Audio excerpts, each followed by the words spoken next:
lost to ignorance and confusion, three men arose from humble beginnings with a message of wisdom and hope for their troubled times. Three men who would eventually change the very face of humanity. But they would like to just stay in for once, you know? Maybe order a pizza, see what's on TV. So, here are some other guys. It's Song Talk Radio with Bruce, Neil, and Phil.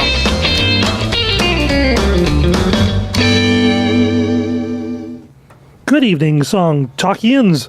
This is Song Talk Radio with Bruce, Neil, and Phil, episode 240. This is the show with songwriters talking to other songwriters about the craft of songwriting.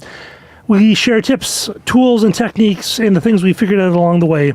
So hopefully, together at the end of all this, we all become just a little bit better at writing songs. Tonight, I will be your host.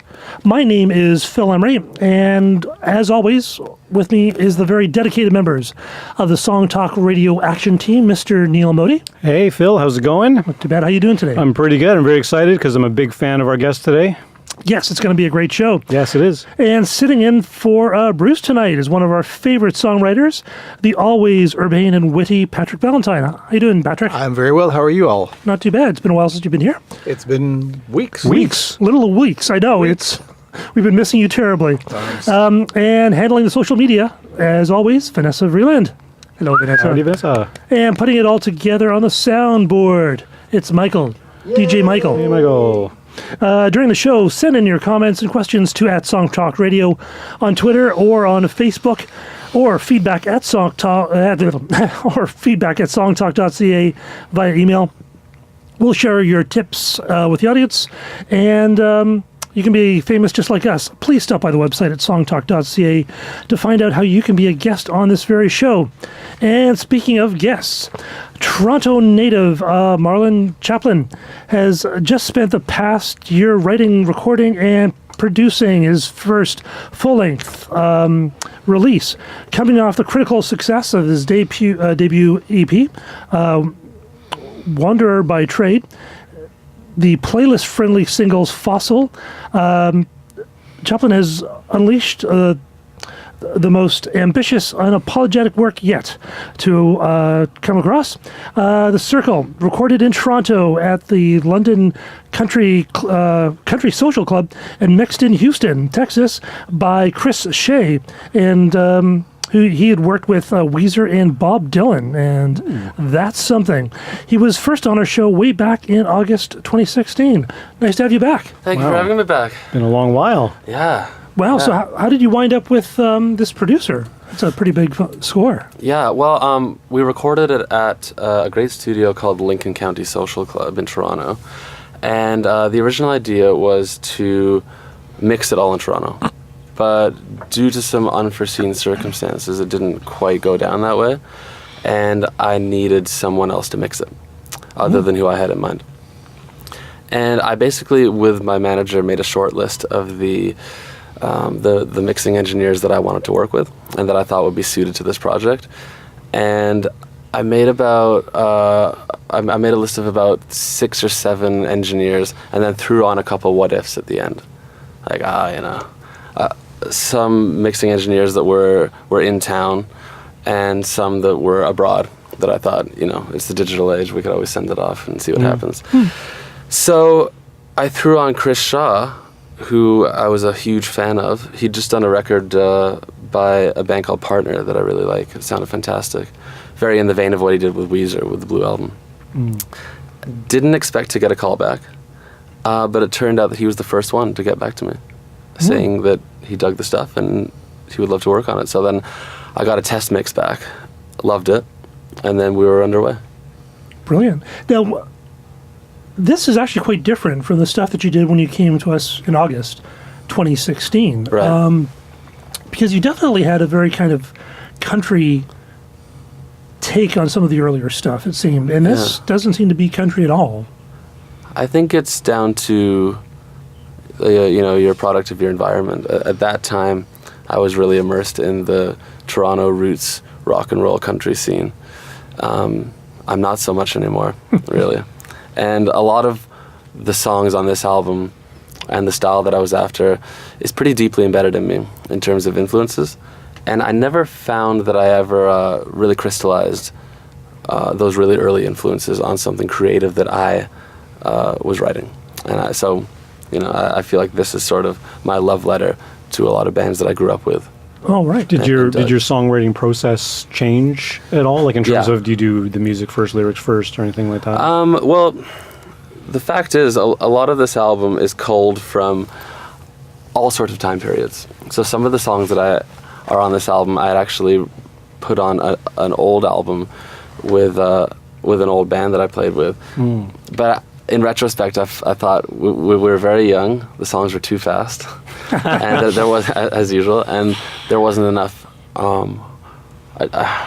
They could have been produced better, and I liked the songs. Right. So I thought, why not resurrect them? There's no rules against that. In terms of my songwriting changing, I guess the newer songs, since Wanderer by Trade, it's a different approach essentially, right? Wanderer by Trade was very little rehearsals. I wanted it to be off the cuff, almost to the point where it was under-rehearsed.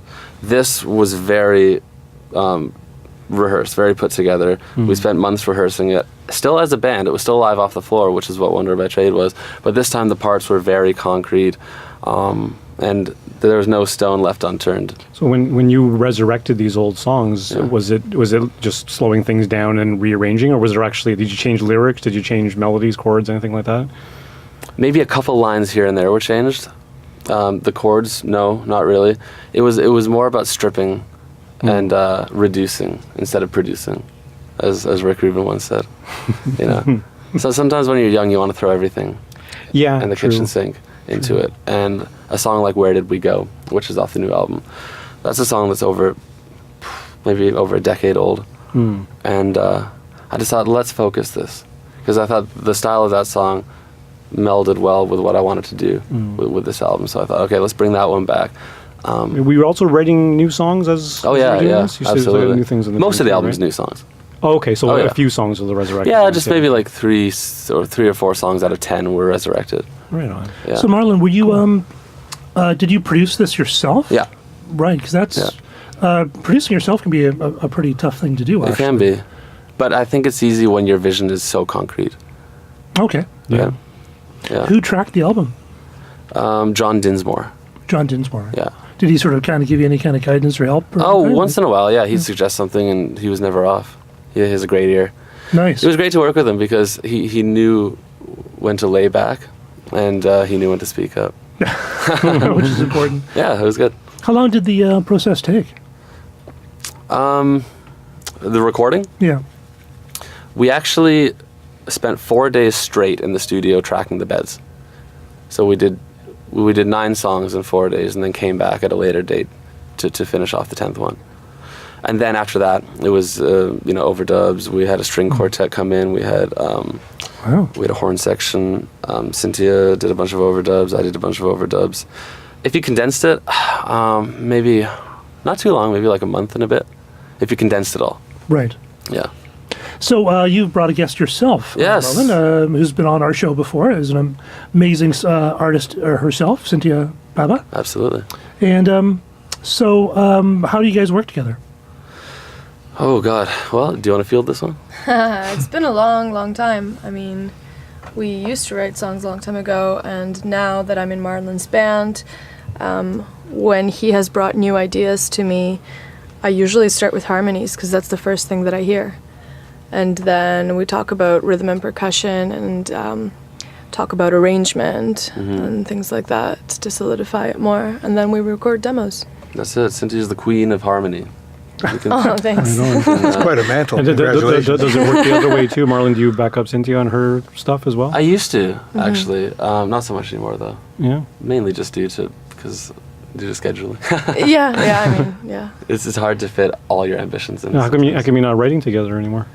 Well, I wouldn't say we don't write together, but it's a little more infrequent now.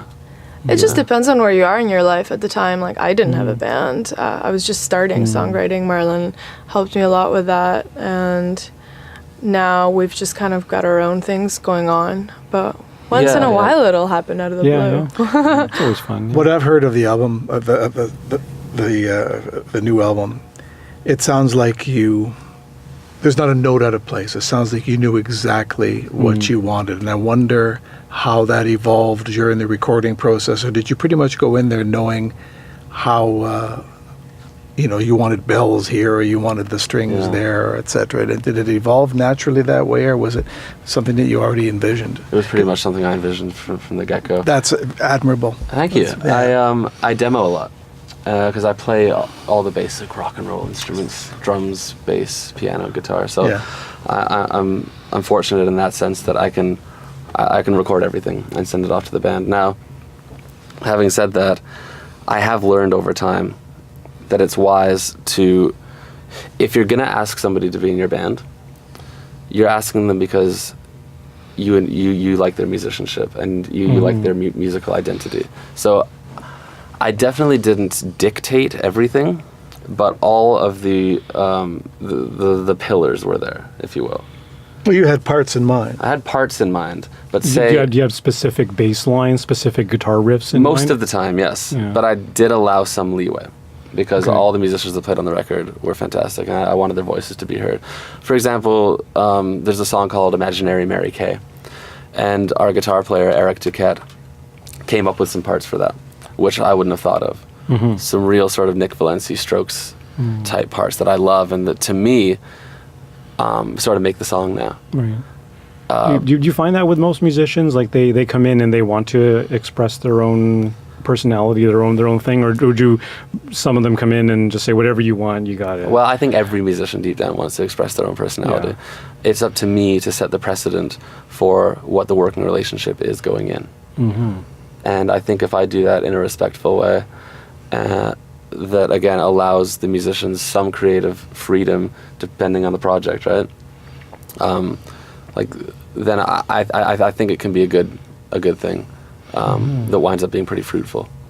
But at the end of the day, it's your name on the project, so you're the one who has to be happy with the part. I mean, if somebody may have an idea on a bass part, but I'm guessing that you lived with that bass part for a good long time. Yeah. You probably, you know what I mean? Like, Make no mistake about it. Yeah. It's my decision at the end of the day. Yeah. My philosophy is this: here's the part. If you can better it, then that's the new part. Yeah. If you can't, of course, you might butt heads on what constitutes better. That's true. well, no, because I'm in charge.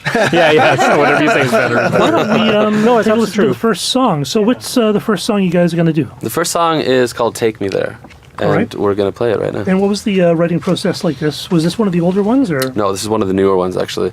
This was one of those ones that just all came out at once. It was a bit of a blur. I barely remember writing it, to be honest. Wow. Musically. It took me a second with the lyrics, but musically it all just sort of flowed out. Yeah. All right, well, let's take a listen to Okay, it. let's do it.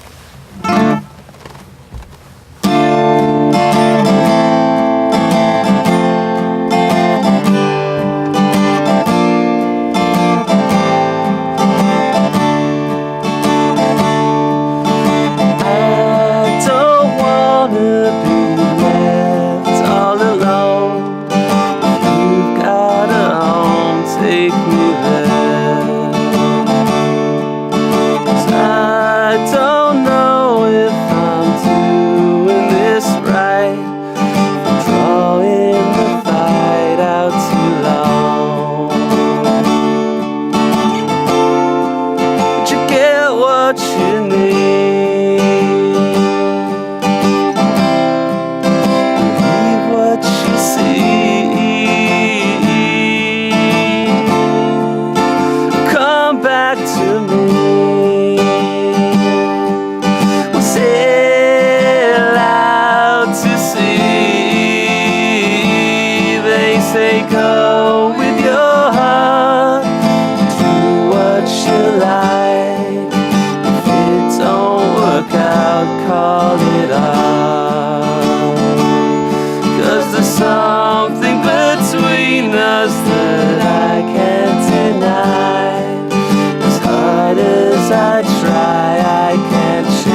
Wow, beautiful. What a brilliant tune. Thank you.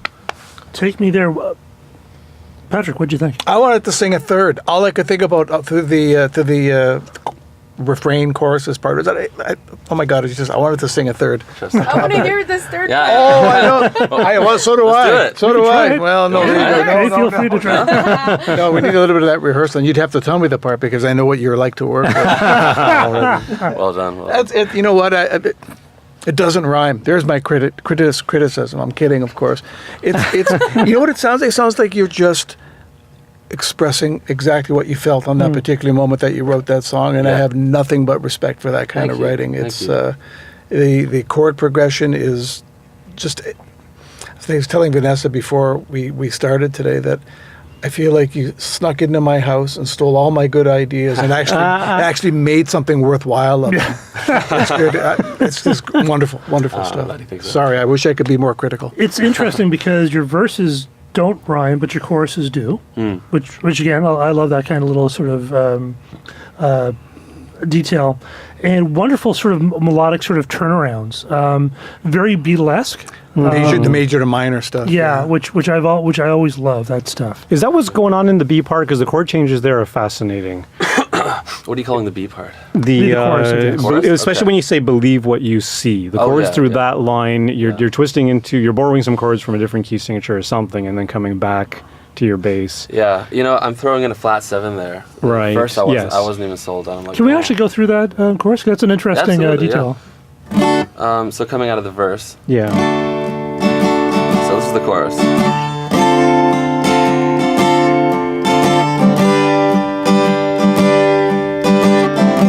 This is it. That's the nice chord.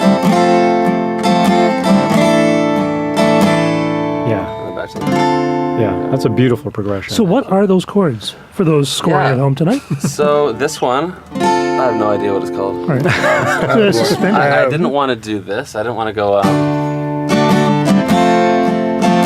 It's too much, and I'm a big fan of letting notes ring out. So I wanted to keep. It's sort of meditative to me. So it's sort of instead of doing. So I like that, and I'd seen that done a couple times. Resolve. And then one thing that I love it so much, and Burt Bacharach was a big proponent of this, was this suspended 5 chord. Yeah, suspended. They're great. That's the turnaround chord. Yes, the turnaround chord. I love that chord, and it's like it's love, sweet love. It's the only thing. And instead of going, that there's just too little love, which is nice, but which there's just too little love. That's what gives that song that lift. And Right. I just slipped that in and I thought, ooh, thanks, Bert.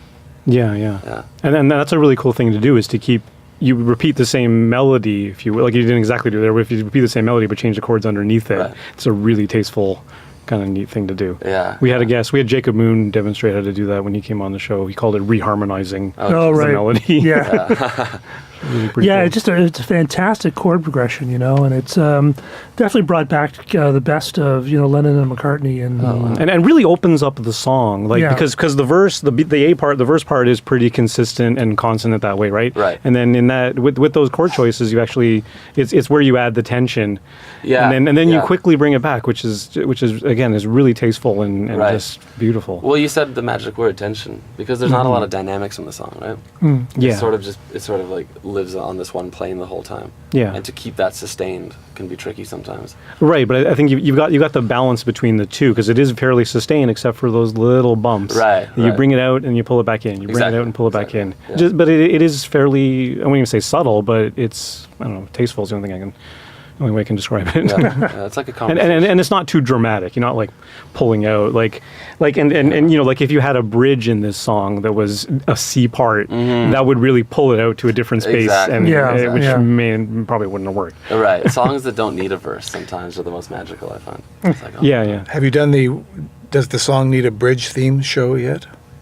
We've done a Yes, Bridges yeah, we've theme had a show. We Bridges haven't show. done Does This Song Need a Bridge? That's an interesting. Because I get a lot of trouble for that, for not putting a bridge in the song. But I hate bridge. I put the bridges only, Well, like I think you're saying, only if It necessary. depends on the song. Only Well, I if guess yeah. necessary. If it wants it, it wants it. If it doesn't, you know. Yeah. I like to see.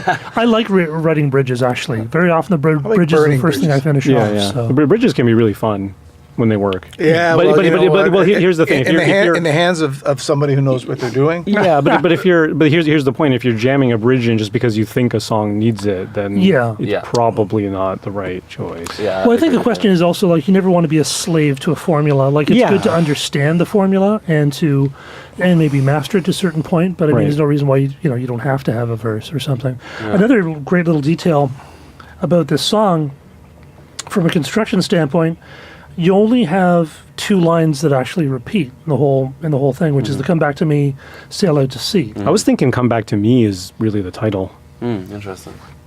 Yeah. That is true because I didn't actually see "Take Me There." It's the second line of the song, Okay. right? But that's the only time it comes again in the Yeah, second "Sail last Out to verse. Sea" would probably Or "Sail Out to Sea." is if I was just hearing this on the radio, that's what I would identify it as. Right. But yeah, I love those kinds of melodies that are not sort of straightforward, but they kind of sort of deke around like this one. And Can you talk a little bit, more? Marlon, about how the lyric came about? I think I came up with the first line, and I thought that's a powerful line, and it's a vulnerable line. Mm-hmm. And I thought, if I can run with that, I've got something. So there wasn't a specific idea or emotion you were kind of running with? I think that speaks for itself. That is the emotion. Yeah, aside from, Just- but there wasn't a specific story, is what I mean. No, Right. not necessarily. There was probably a loose narrative in my mind of some sort at the time, which I would be hard to cull at this point. But much like the music, the lyrics are just supposed to be in. They're supposed to evoke a feeling more than anything else. It's not so much a story. It's kind of a stream of consciousness. It's a bit of a stream of consciousness, yeah, that is tethered together in some way. Right. Which I Yeah. like. I mean, I don't think every song has to actually have a story. No, in a not narrative at all. form, I you think know? this is perfect the way it is. Yeah, no, lyrically, it's. And you were saying this didn't take a lot of sort of conscious thought or work or construction. No, the music, not at all. The music Really? probably came in about a day and a half. All of that, Nice. yeah. Did you write the chord progression first and then Yeah. then the lyric and melody on top of that? Yeah. I think I came up with the melody and the chord progression at the same time. The melody and the The chord melody, progression. I was, and then the cincher for me was the. Just love that. Yeah, Little bouncy. Thought, okay, this is something. Yeah. You always say you struggle with this, Phil, is that you write the chord progression and the melody, and then you struggle to get a lyric on top of it. Yeah, it always takes me. It's the last thing. Yeah. I've recorded it.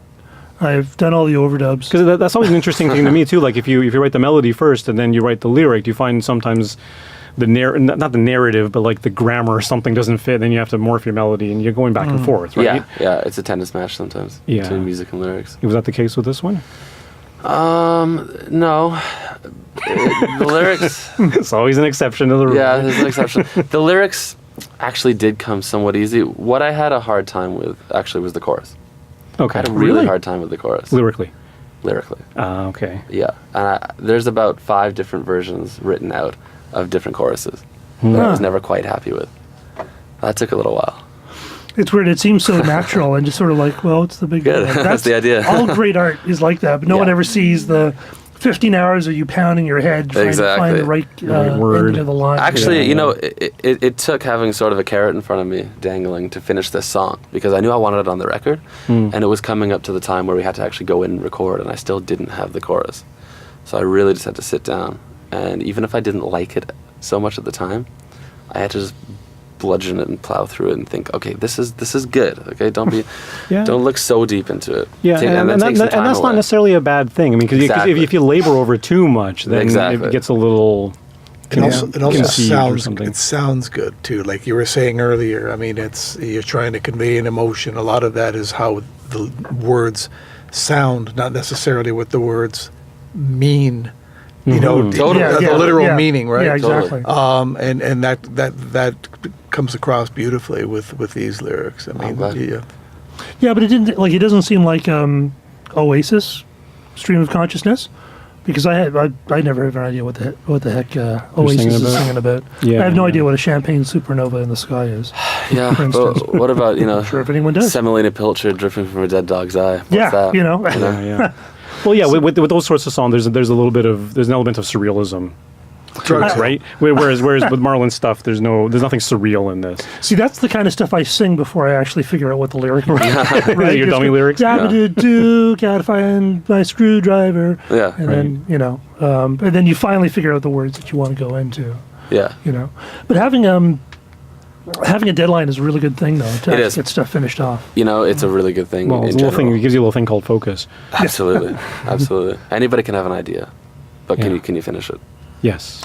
That is really true, and I think that's the problem, I think, with everyone having a recording studio in their home is you just keep on working on stuff and playing around with Yeah, stuff. And, yeah, yeah. oh, maybe I'll redo that. I used to part. have the opposite problem. I could start a lot of stuff and then never finish it. Now I've got the opposite problem. I can finish stuff once I start, but I'm having trouble starting.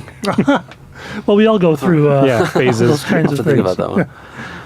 But we've got lots more to talk about, but we'll be right back after these messages. All right, Mr. Neil, what you got to say? All right, for those of you just joining us, you're listening to Song Talk Radio with Bruce, Neil, and Phil, streamed on songtalk.ca. And tonight we're talking to Marlon Chaplin, and we have a guest host filling in for Bruce, Mr. Patrick Ballantyne, with us tonight. And don't forget, we love to hear from you, so please tweet in your thoughts to us, Song Talk Radio, at Song Talk Radio, or via email at feedback@songtalk.ca. We'll share your thoughts here on the show in close to real time. And you can find links to all the products, books, and web services we mentioned on the show on our resources page at songtalk.ca. And I'm sure you're all wondering, coming up on Song Talk Radio in the coming weeks, October 2nd, we have singer-songwriter Eric Walker. And October 9th, we have our second songwriting apps review show where we're going to look at some tools that you can use on your mobile device or your desktop that will help you create songs. I'm still waiting for the app where you just say, make me a super radio-friendly hit, please. And if you're in the Toronto area, please join us. Our next Songwriters Meetup is on Thursday, October the 25th from 7 to 10 p.m. at the Transact Club. That's in the Annex area of Toronto, around Bloor and Spadina. And it's free to join the meetup and free to attend. Stop by songtalk.ca for the link over to the Songwriters Meetup. Which was a great one. We just had one on Sunday. Had one on Sunday, and it was good. Which I hosted. It was a full house. Awesome. And an interesting situation happened. Even though every seat was full, we only had about, I think, what was it, like eight people who actually Wanted to presented share? songs. Oh, so there was normally- time left over, but no one else wanted to share a song. Yeah, which is the first time that's ever happened. That's Usually it's weird. like, Yeah, usually they're we have more lined than more of the people who want to present. But the stuff that was presented was pretty astounding, actually. Really, really high quality stuff. Cool. Do you attribute it to being listeners to your show? I am. Say yes. Yes, Say yes. yes. Definitely. Absolutely. We see. No, all our all the listeners to this show are already becoming huge stars. Excellent. So Wow. that's The what listeners are. That Yes, tradition, yes, yes, they are. tradition continues. That's true. Yes, Yes. Yes. And of All course, right, we have so- our weekly definition, or musical definition, and I picked one called drums because I know Marlon's a drummer. I'm a drummer. Cynthia's even a drummer, right? Percussionist. Yeah. Percussionist, close enough. So drums, this is the definition for drums, a percussion instrument originally played on the battlefield to inspire the troops and frighten the enemy. Even in modern times, drums retain their military connotations, being chiefly played by teenagers who wish to frighten their parents or by those wanting to do battle with the neighbors. I was going to say in the beginning of that, I'm like, hey, it's sort of the same thing now. Yeah. In a way. Segue. So, Marlon, you're recording a lot of stuff at home, like your demos. Yeah. I have a little Zoom 8-track that I use to demo. Just a Zoom 8-track. Yeah. Wow, so that's actually almost like old school. Yeah. I mean, I thought Kind of. Yeah, Kind of. because that's just like basically a tape machine. You don't have a lot of editing capability. It is digital. But yeah, it functions commit. essentially the same way. But You have can you then limitations. import all the stuff into your computer and exactly. tweak away? Yeah. No, I just you tweak don't? everything. No, everything I do is in the box? Is in the box. Nice. Yeah. That is old school. That's probably a great way of doing it because you don't actually get pulled down the hallway of tweaking everything or trying different sounds. Or getting and- distracted by visual stuff, like you see the compressor needle sort of bouncing Yeah. around, or you Yeah. see the cue curve. Yeah. You're just listening on this thing, right? And as long Right. as it sounds I ask good. myself sometimes, when did making music become looking at a screen? Yeah. No, you're absolutely Yeah, right. that is very true, actually. Yeah. At what Mix with point your do eyes you- closed if you're on a computer, everybody. Right. Throw Well, a no, blanket there's over actually that. some- Yeah, throw a blanket over your monitor. There's some artists who are actually going out of their way to do stuff on tape, like on 2-inch tape, and just Yeah. doing things the old. I bet about half the records I've made with other bands have been on tape, Really? 2-inch tape. Oh wow! Yeah. There's a great studio on on Toronto Island called the Gas Station. And Really, on yeah, Toronto Island. Yeah, Dale Morningstar runs it. He used to work with Gord Downey a lot. Hmm. And yeah, he works primarily with tape, and I've done a bunch of records out there. It's great. It does sound better to me. Yeah. You have to know what you're doing though. There's no. Oh God, yeah. Yeah. Oh, but, yeah. You got to be able to commit to a take and. Yeah, exactly. Yeah. Well, and that's one of the nice things about actually going into the studio, because you often have limited time because you have a somewhat limited budget, and you actually have to make a decision going, well, is this mistake enough to make us redo the take, Yeah. or is this part of the personality? You have to be Exactly. rehearsed. All that is true. This is something I've been thinking about a little bit lately. Do you, when you're working at home, are you using the gear to write songs or to make recordings? Because I find lately, I wonder whether I'm actually furthering my songwriting craft or Yeah. if I'm just disappearing up my butt by adding strings and Yeah. and timbali and whatever to a track that really doesn't need it. No, I'd like Strings to and think. tamales. Wow, that's an interesting combination. Sounds like my dinner later. Yeah, No, I'm writing songs really. good. Yeah. Wait, but are you using the Zoom to like record? Overdubs? Yeah, but that's part of the recording process, right? Yeah. Like before you hit record, you have the song pretty much done. Most of the time, yeah. Because I was even asked that before. As you get into mixing and everything, are you still revising lyrics at that point? I'm like, no, not really. And it changes with every song, the approach, Yeah. you know. But no, I mean, especially with this record, as you said, you know, everything was very thought out. I wasn't doing anything too out there, too crazy or unnecessary. And that was sort of the mentality even when demoing. So, what was the process that you went before you went into the studio? Like, did you Rehearse do with the like band. did you do a planner, like in terms of tracking that type of thing? Oh or- yeah. We even planned which songs we were doing on each day. I mean, there was a budget, of course. Right. There was a time constraint, and as I said, nothing could be left to chance with this record, or very little could be. So we had to be very efficient. We rehearsed a long time, as you remember, and you had one shot, you know. You had one shot. So, like, did you do like an Excel spreadsheet about like what order things were going to go in, or? Sort of. It's hard to remember, to be honest. How? He has it in his mind, yeah. Yeah, I mean, I do write things out for sure, but a lot of it's up there. When you got together with the band, like how much rehearsals did you do? A lot of before? rehearsals. Yeah, Yeah. like weeks worth, Oh God, yeah. Yeah. A couple months worth. couple months worth of rehearsals. Yeah. During the rehearsals, did you record the rehearsals and then Yep. sort of Oh listen yeah, to it back? absolutely. Yeah, we had to listen back to whether it was good or not. In the Pre-production moment. is a good thing to do. Oh, there's It really lots of does help. pre-production with this album. Yeah. It was essentially, I mean, you know, I was here for Wanderer by Trade a couple years ago, and Mm-hmm. I remember saying then that we basically didn't rehearse that album. I gave the band some acoustic demos, just me playing it on acoustic guitar, Right. and we rehearsed it twice. This is essentially the opposite. Yeah, very, very thought out. Well, we're going to actually hear one of the tracks from the new release. Sure. This one's called Single Drop, and let's talk about this one. Sure. What was the writing process like this? I was walking down the street. I just gotten some fish and chips on my street, and it was a rainy day, and a melody came into my head, which you'll hear in the beginning of the song, and I just took it from there. Sounds fishy to me. All right, let's take a listen to A Single Drop.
drop of rain to taste. A moment gets replaced in haste. Don't try too hard to hold on to the past.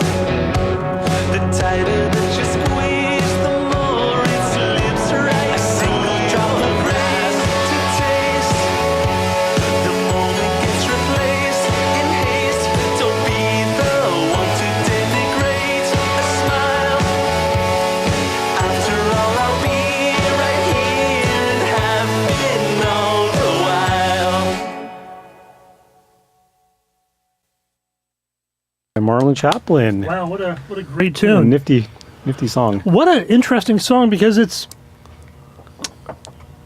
what Oh, seems like the verse is kind of takes the place of a chorus, Yeah. and then there's kind of like this beat part which sounds like a chorus, but it's not. It's a really interestingly constructed song. And the A part, the verse part, the more melodic part even has got the title in it, so maybe that's the chorus. It's always so interesting to me how people perceive. But on the other hand, who cares? Like, Yeah, and Cynthia and I never agree on what a chorus or verse Yeah. is. Yeah, I I always can- think the chorus is the Yeah. bridge. Yeah. The bridge is the chorus. Yeah. Always. Always, Right. always. Whenever, especially the two of us are rehearsing, right. we're working out a part. Otherwise, sometimes it's more better just go A part, B part, Yeah. or the I never. the single drop part, and then the other part. Yeah. Yeah. Yeah. Well, you probably thought of it. This is this part, and then this is that, part. Yeah. That's right. You know, But it's Yeah. it's very Beatlesque, like late Beatles, like Maxwell Silver Hammer type of stuff. When the B part comes in, because the rhythm changes, the melody, like everything. Right, It's right. almost like a completely different song.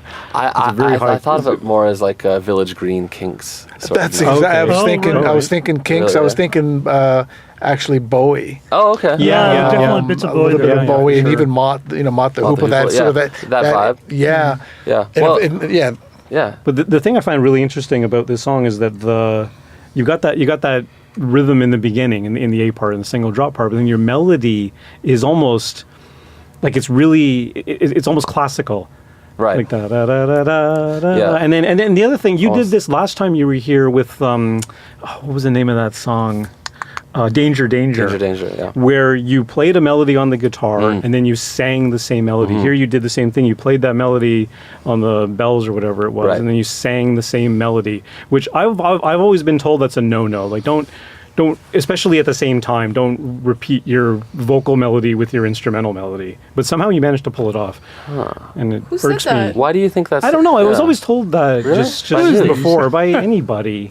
Exactly. I can't even Yeah. remember who Just said people walking down the street. People walking down the stop you down the street. Don't and they do say- that. it. Yeah. Hey, you with the fish and chips. Yeah. I thought it was really cool. The first line of the B part, crop, filter, and share, which is just such a modern Yeah. phrase, but everyone knows exactly what you mean, Yeah. which is really Yeah. cool. The song, as I kept writing the lyrics, took on a commentary on modern technology. Yeah, for sure. Which is pretty obvious, I think. It's funny. It's funny you point that out because I thought, is this too idiosyncratic or is this too out of left field? Saying crop, filter, and share. Oh my God, love the hair. It sounds sort of like off kilter or something. But I thought that is the one works. part where it seems a little. But it's sort of Yeah. a strange, jokey part. It is a little bit jokey. That's It's a- what made me yeah. think of Bowie, though. Right. That was, you know, Yeah. oh my God, I love the Yeah. hair. He sort of he does that a lot in his songs. Well, you know? for me, it's a very Village Green thing. You know, there's a song called Monica. What's it called? It goes, Monica Moonlight, Monica knows every line, and it's this weird sort of like, almost like a cabaret, burlesque, sort of strange. When Ray Davies would put on his sort of like strange affected accent, and it was almost like a samba sort of thing. And I thought, why not? You know, Yeah. you gotta laugh sometimes, and it's a funny part. It's an interesting question because when you do something like that in a song, it can date the song quite a bit. What do you mean? Well, like a bicycle built for two, or you know, when you They still have when you those. refer to a certain or if you refer to certain personalities. Oh, okay, yeah. Oh, yeah, no, that's that actually, could that probably be a was danger. subconsciously a part of why I was iffy on putting it in. Yeah. But you know what? That technology is going to be around for a long It is actually, time, yeah. You know? One of my bands, we had a song where we talked about OJ on the milk box, which is really funny. But like a kid who's 12 now, has no idea what the heck that means. Right. OJ on You the know? milk box. Yeah. Now it's the Kardashians. Well, that's true. Are they on the milk boxes though? OJ Simpson. Yes, That's I know. it, yeah. But you might think that means orange juice on the milk box, which Yeah. would be really So, weird. but it can. Well, there's actually the song by Get What You Give by the new traditionalists or. No, but he has a part of the song, and it's a great song.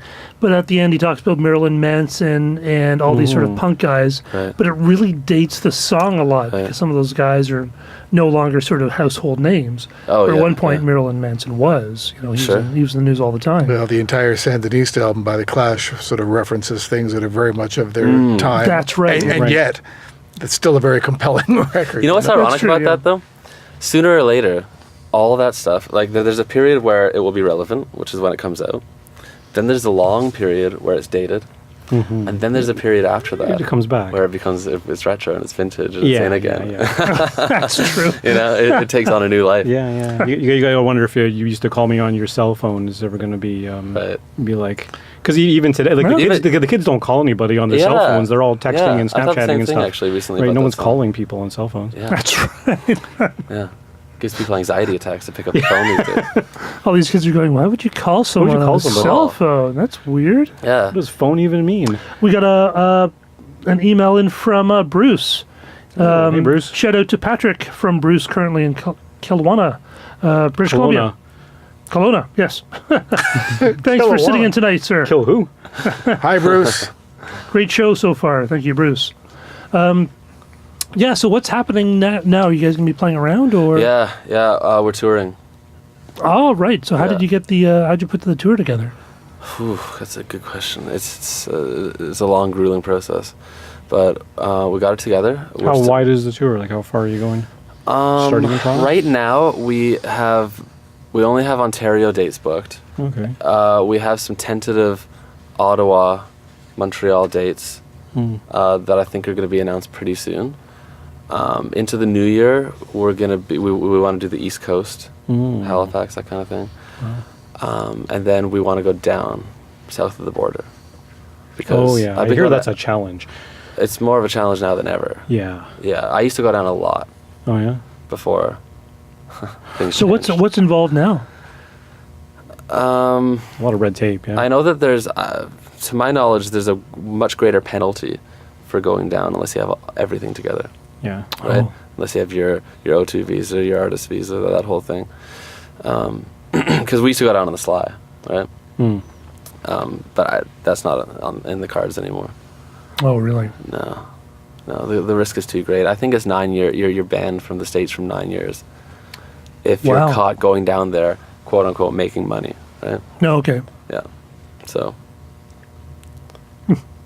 So, like, see what happens. are you going to shoot for a cross Canada tour? Or? Not sure about a cross Canada tour at this point. There's a lot of factors involved that my management and I and the band still have to sort of hash out there. Yeah, It's a big country. it's a big country. Yeah, if you say Lots to Ontario drive in. wide, I mean, I think you mean Southern Ontario. Southern Ontario, yeah, no Thunder Bay. basically just anywhere surrounding Yeah. Toronto and Ontario. Right on. Yeah, Yeah, I mean, Anything you could within a actually 6 hour drive up to, drive. Sudbury or Thunder Bay. They're very appreciative. of Sudbury's bands up closer than there. Montreal when you look at it. Sudbury, Sudbury's only about 4 hours away. If that, Yeah. okay. Thunder Bay, you're not going to get to. No, that's the long drive. Well, no, I just want to play. We had a great CD release at the Piston a couple weeks ago for this record, and we hadn't played a lot leading up to that, and it really just gave me the itch again. Yeah. It was a great night, and I just want to play and play and play. And that's when a band really, really comes together. Yeah. Where can we find the record? Oh, Spotify, iTunes, Bandcamp, Deezer, all the platforms, and also record stores in Toronto. So Sonic Boom, Oh, yeah. She Said Boom. Did you do vinyl or just CDs? Not yet, but we are going to do vinyl. You're going to do vinyl? Yeah. Was this recorded on tape? No, it wasn't. No. What's the process of getting it done to vinyl these days? In what sense? Well, it's like where's that actually done? Are there like local factories now, or? I heard there was. Yeah, there is one. I can't remember where it is exactly. There's not many. No. There's not many. I know a lot of bands outsource to Europe and Oh, the Europe. States and Hong Kong and all over the world. Apparently, there's one out of Detroit. I think it might be run by Jack White. Oh yeah, of course. Oh, yeah. But I Third know that man a lot of record. my Windsor pals will use that. If not that one, then there's one or two others in Detroit that actually are very good and price effective as well. Even when you factor in the dollar. Yeah, what Really? Jack White's doing with Third Man is fantastic. Yeah. He's Because- single-handedly keeping vinyl alive right now. Well, though I've heard actually vinyl is outselling downloads. Exactly, now, because I mean, Well, how nobody long- buys. one Nobody downloads. don't downloads. Yes, right. Yeah, it's Yeah, true. it's all streaming. Streams, It's all streaming. It used to be like how many units can you shift, and now it's how many streams can you garner. Yeah, Right? So you can make almost half a penny. not half as much. That's being generous. Yeah, no kidding. So now, are you Like going through a billion label? streams, Are right? you going through a label for the release? Yeah, or- yeah. So it's a label that I co-founded called Mobius Recordings. Oh, okay. Oh, really? Yes. So we're doing it all on our own. Right on. So And the album is called The Circle, right? The Circle, yes. Yes. people always ask, what exactly is a label these days? It depends on whoever's running it. Like, it depends on their definition of the label, because it's a very malleable term. It can mean it can mean something different for different bands, for different people. For some people, it's a bank, right? For some people, it's like a loan, The high interest rate. agency, and that's Oh, it. okay. For some people, it's getting bands onto really happening festivals, better gigs, better opening slots, and then you can take it from there. We're trying to sort of do a bit of everything at this point. We don't want to work with anybody that we don't feel is amazing musically and in it for the right reasons and a really hard worker. Imagine that. Yeah, hard work is so Yeah. much of it. You can have all the talent in the world, but unless you're putting in the time, and it's pointless. Yeah, it's weird. It's simultaneously never been as hard or as easy to be an artist right now. You know, because anybody can potentially hear your music, and you can potentially reach anybody. You can DM anybody on Instagram or Twitter or whatever. But at the same time, and this has been going on for a while, the sea is so large. There's the risk of oversaturation. How do you make something that you put a lot of time into and that has depth and requires some semblance of thought heard in this gigantic white noise vacuum where everything that gets any attention or goes viral seems to be something that is fleeting but catches your attention very quickly. So that's all very surface stuff. How do you get a classic heard? Yes, and to add to that also, I feel like so many artists are being different for the sake of being different, To stand out. and Yeah. that takes over their art, Yeah, the aesthetic of an artist can take over the actual work, right? Yeah. Yeah. Oh, okay. Yeah, it's true. Like standing out from the crowd because there's just so much stuff out there. Whereas in the bad old days, before the internet, if you actually got signed to a distribution deal, that meant you had a certain level of quality. Yeah. So it kind of filtered stuff out just because it was expensive to record a full album. It was Exactly. expensive to put your stuff out. But now someone can buy a Mac and with a GarageBand do some loops and Yeah. theoretically have a song. Bedroom producer. Yeah. And some of the stuff is actually not bad. Exactly. Some of it's okay. Like, Yeah. you can't make that's the crazy thing about everything we're talking about. You can't make a blanket statement about anything these days. No. No. Everything's nuanced. Everything is depending on the angle that you look at it. Music business industry, whatever you want to call it. It's So really are hard you to gonna be playing? define. Are you gonna be playing live coming soon? Yes, definitely. So we're hitting Oshawa October 5th at the Atria. Then after that, we're going to be at the Fox Lounge in Barrie October 6th. Then it's Aurelia October 12th at the Brownstone. Then we come back for Indie Week at the Baby G November... 8. Is it 8th? I just looked at it in my calendar Okay, today. I had yeah. to figure it out. 8th, and then we're at the Horseshoe with Oh, a nice. great band, 2 great bands, Rebel and The Commoners. That's going to be a great bill. Are all great. of these shows full band shows? all of them except for Aurelia. That's going to be sort of a stripped down sort of affair. But yeah, the Horseshoe gig is November 21st. November 21st. Wow, Yeah. got some great stuff coming up. Yeah, absolutely, man. It's going to be good. Because I think I hear the band, because that's all the time we have tonight on Song Talk Radio with Bruce, Neil, and Phil. We'd like to thank our guests, Marlon Chaplin. Thank you so much, sir. Absolutely. You guys know I love this. I love this show. Awesome. How can people get more of your stuff? You know, everywhere online. Just Instagram is at Marlon Chaplin Official.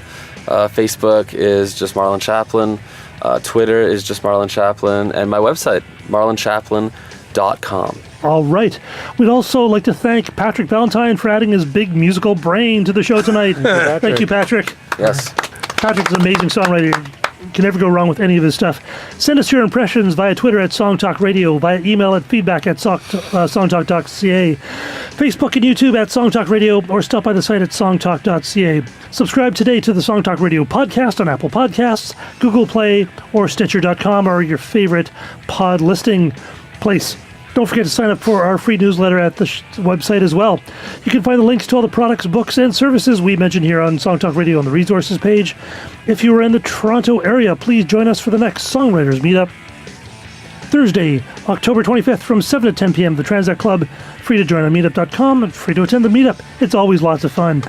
Thanks to Vanessa Vreeland for handling the social media and working so hard and taking care of all the scheduling and all the awful, unfun stuff. Mr. Michael Proudfoot for doing what he does on the board. And most of all, we'd like to thank you, the home listener. You can follow me at the Phil Emery. You can follow Neil at neilmodi.com. You can follow Mr. Patrick At patrickvalentine.com. And of course, you can always follow Vanessa at Sunny_Vanessa on Twitter. And Michael Proudfoot. Quit following me. No, Still not stop ready to be following followed. him. Still paranoid. And please stop by the website, songtalk.ca, to browse past shows and find out how you can be a guest. Thanks for listening. We'll talk to you next week. Good night, everyone. Keep on writing.